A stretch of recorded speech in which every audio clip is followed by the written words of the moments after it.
This girl, I've been telling you, she's been acting weird. I knew she was gonna lay a big clutch of eggs. She took off last year, and you can see one egg go. Every egg seems to be in the coil except for that one little egg over there. And she's on a big clutch of eggs. And you know, that's what happens usually when they take a year off. What's up, snake fans? Dave Palumbo here for Muscle Serpents Daily. And guys, we had a surprise today at the facility. And I'm gonna show you that surprise in 2 minutes. It was a carpet python clutch. And it was a snow carpet python clutch. And it was not unexpected.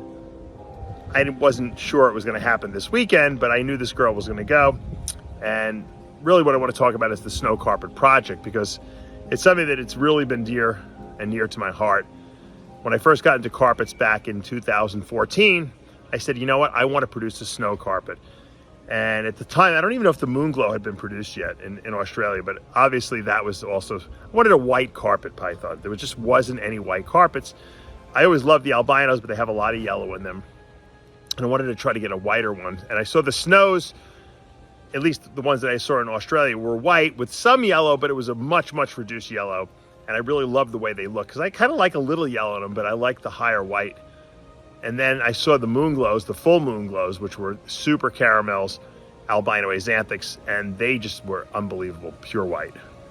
And that's what I wanted to produce. So I think this past year, I think I did produce a single copy Moonglow, because Moonglow is albino Axanthic. So albino is a recessive trait and removes melanin. Axanthic removes yellow. It's a recessive as well. Doesn't remove all the yellow. And then caramel is kind of like a hypogene, in that it removes some of whatever pigment's left. So it kind of almost acts like turpentine and waters it down. So if you have 2 copies of caramel, super caramel, you actually remove a lot more yellow. So it seems like the super caramel albino Axanthic, which is a triple homozygous animal, will remove everything and you will get a white animal. And that's what we've been trying for. We've gotten pretty close. We've produced some single copy Moonglows, I think, and we're going to try to prove out our male that we produced 2 years ago this coming season at the end of this year. And if he proves out, then I'll know that he's Moonglow, and we might actually have a chance at a super moon or a full moon. But for now, we have a snow carpet python. So I bred my snow male that I produced several years back to his mom, which is a double head snow, double head for albino and Axanthic. And we should get some visual snows in here. Let's go and, I don't want to ruin the surprise, let's go and see what we got. All right, a little olive python update. This is my second pair of olives, the smaller ones. And male's kind of hanging out here. He's kind of like in shed, I think. Probably should have fed him this week, but we gave him the week off. And actually that's the female, and then the male albino's over here. He's kind of like, I don't know if he's in, I think he's trying to shed actually too. So I see some shed over on the floor there. He might be trying to rub off his shed. It's a little windy today. These guys, I love, it's so funny how their temperament is so different. Like I could pick them up, no problem. There's no biting, you know, or anything like that. Yeah, he's in shed definitely. He's trying to get a shed off himself. Well, I'll let him keep rubbing against the ground there. These guys are awesome. Their temperament is so different when they have this big, huge enclosure to kind of putz around in.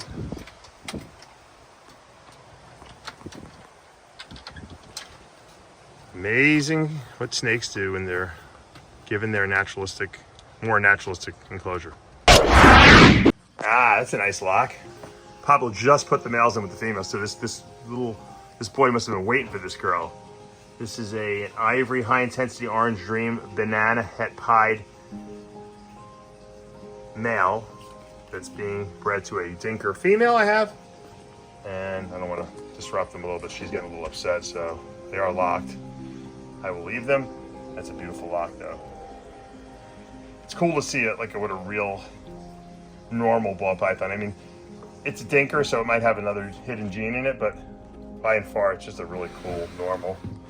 And that one's like Snow White from being high intensity orange dream banana Ivory, which is super yellow belly, so nice lock.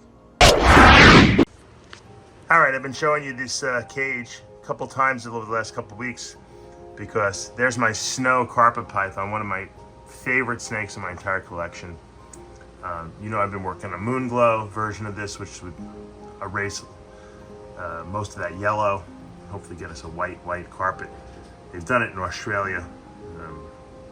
The Larks have done a great job with moon glows, and there's a bunch of other people doing moon glows now, but no one really in the US here. So this is not a moon glow litter, but this will certainly be a clutch that will bring us more snows, which is what we need too here. So this girl, I've been telling you, she's been acting weird. I knew she was gonna lay a big clutch of eggs. She took off last year, and you can see one egg go. Every egg seems to be in the coil except for that one little egg over there. And she's on a big clutch of eggs. And you know, that's what happens usually when they take a year off. So pretty happy. She's sitting right on the heat here. This girl would probably do a great job maternally incubating these eggs too, but I'm just too nervous about it. Humidity issues, drying out. So I'm just gonna pull her and put these in the incubator. It's just not worth it to risk it. And I'm really happy. She's usually a March. Yeah, look at those eggs. That's a nice clutch of eggs. She's usually a March. This is usually typical for her. Sometimes she goes a little later, but she's a March deliverer. And these carpets go earlier in the season. You saw my moon glow project went really like prematurely early, and the eggs didn't come out too good. So I don't know. Next year I might have to go snow to the het moon glow up there, but this girl did a great job. Let's pull these eggs. Yep, there comes our male. Snow, he wants to come out and play. You looking at your babies over there? Yeah, I've been keeping them, cohabitating my carpets. It's a big cage. Rather than keep my males in a small cage, I've been cohabitating. I might take them out and give a break, but they get along fine, you know? She was acting, I knew she was gonna lay eggs, but I wasn't sure. I'm always afraid that I don't keep the male in long enough. And even though I have an ultrasound machine, I just don't ultrasound, I'm just too lazy. But I had a feeling she was gonna go, and so she was acting all kinds of weird, laying on her side and stuff. So I'll have to just go in there. It's only me filming right now, so I'm just have to go in there and probably move her off the eggs, pull the eggs, hopefully not get bit, and then just leave them in here at this point. We just cleaned the cage on Friday, so we get some clean paper. I had a feeling she was going to go. So, and you can see this. So these guys are just really, really great personalities. The carpet pythons, especially when you have them for a while. And I produced this male a bunch of years ago. It's nice to see that he's breeding. Good boy. Yeah, you're a daddy. First time, actually second time, but this one looks like a much better one than the last one. All right, I reached in, I just pulled the clutch of eggs out and just pushed her back in there because that's the easiest way to do it. This is a big clutch of eggs, and there's got to be over 20 eggs here, I would think.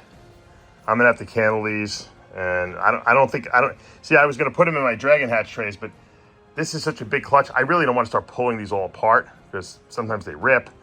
With my experience with carpets is you just kind of leave them like that, big lump like that, and then they do well. I want to candle these ones that were not kind of in the coil, in the lump.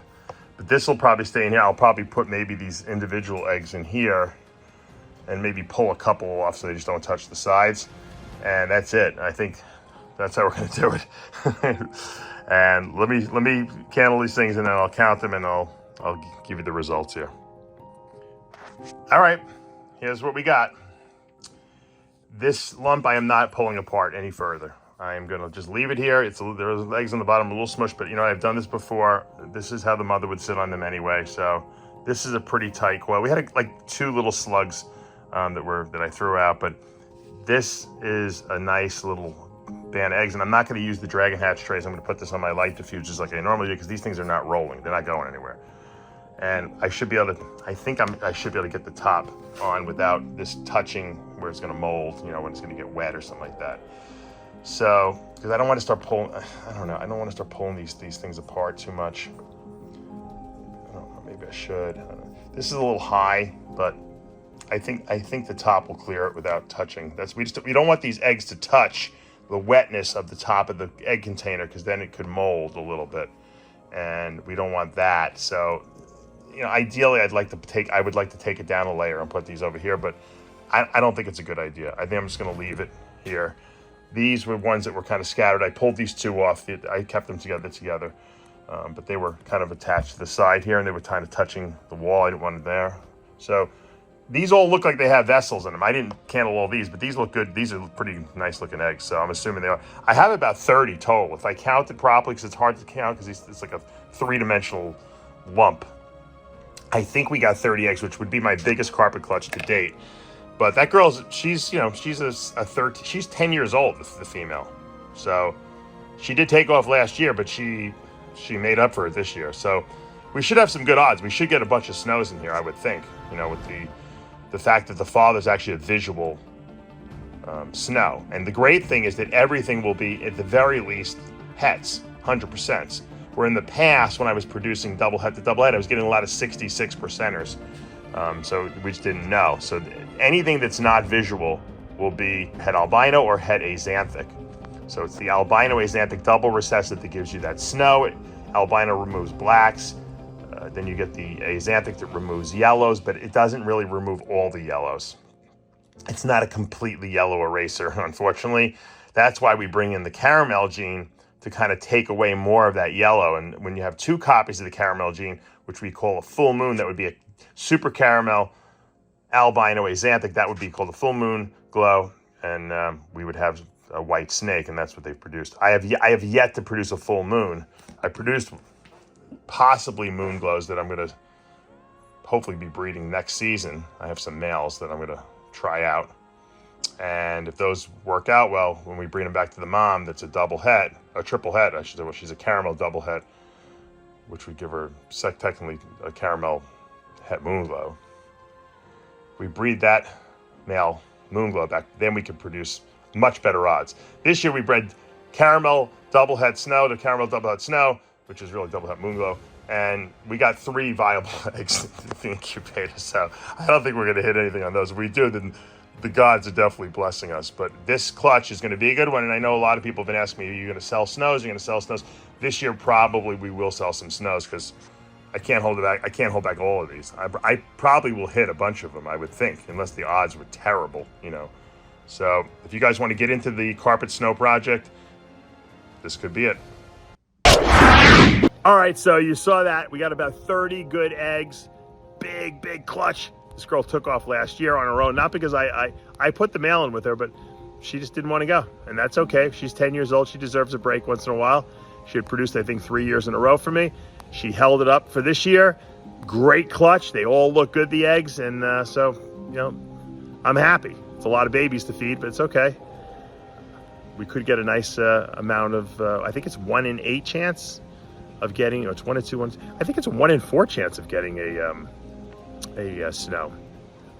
Because it would be a 1 in 2 chance of an albino, and then another 1 in 2 chance of axanthic, and then you multiply that together. 2 times 2 is 4. I believe that's how you do it, if I remember my statistical math correctly.